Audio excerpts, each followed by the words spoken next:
তিনটি গুনাহ মানুষকে ধ্বংস করে দেয়।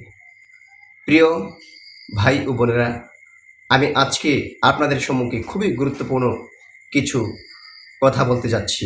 আমরা অনেক সময় কিছু কাজ করি যা আমরা গুরুত্ব দিই না, ছোট মনে করি, কিন্তু এগুলো ছোট হলেও এগুলো যে বড় গুনাহ আমরা তা বুঝতেই পারছি না। আজকে আমি আপনাদের বলবো তিনটি এমন সব গুনাহ যেগুলো মানুষের জীবনকে ধ্বংস করে দেয়।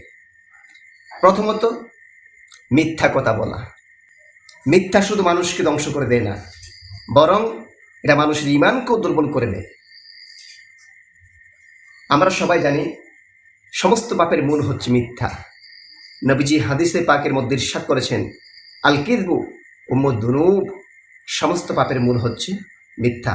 এজন্য আজকে থেকে আমরা মিথ্যা পরিহার করে চলব। 2 নম্বর কাজটি হচ্ছে গীবত করা।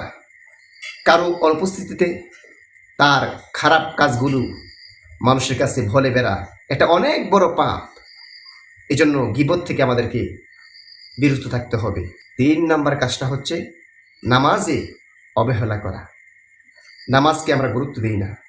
নামাজে আল্লাহ পাক রব্বুল আলামিনের সাথে যে একটা সুসম্পর্ক তৈরি হয়, একটা সম্পর্ক তৈরি হয় আল্লাহ পাক রব্বুল আলামিনের সঙ্গে, সেই সম্পর্ক আমরা তৈরি করতে পারি নাই।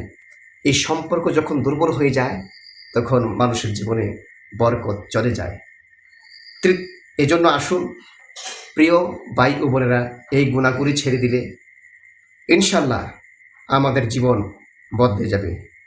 আল্লাহ পাক যেন আমাদেরকে এই গুনাহগুলি ছেড়ে দিয়ে আমরা সঠিক কোরআন এবং হাদিস মোতাবেক জিন্দেগি পরিচালনা করার তৌফিক দান করে। আল্লাহুম্মা আমিন।